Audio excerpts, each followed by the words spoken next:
So guys, in this video I'm going to show you how we can install the Optifine for TLauncher Minecraft. Let's minimize the TLauncher and we're going to go to browser and then just go to this site here, optifine.net/downloads. If you want the Optifine for latest version, you can just download, but it will not be compatible with Forge. And also the same goes for 1.20.2. If you come here below to 1.20.1, you can see the Optifine is compatible along with Forge. So you can just click on download here to get the Optifine 1.20.1. And after the download completes, we'll get the Optifine here 1.20.1. Let's bring the Optifine 1.20.1 to the desktop. As you can see guys, I have the Optifine 1.20.1 on the desktop. And what you're gonna do now is launch the TLauncher. And you have to select here the Minecraft version that's compatible with the Optifine that we downloaded, that's 1.20.1.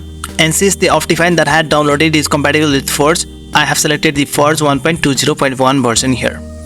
And we can just install it. If it's not installed, I have already installed, so I can just click on enter the game.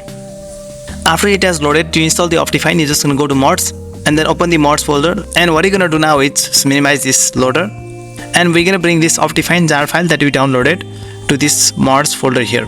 Drag and drop just like that and close it. Now click on done on the Minecraft launcher. And in order to get the Optifine loaded, we're gonna close it once and then restart. Again enter the game.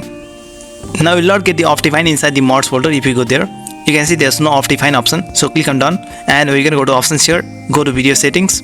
Now we can see the Optifine written at the bottom left side here. That means the Optifine has been installed. Also I have got the option of shaders here. It means that the Optifine has been installed. So that's the way how we can install Optifine in TLauncher Minecraft. If you like this video, then just give a thumbs up and don't forget to subscribe my channel.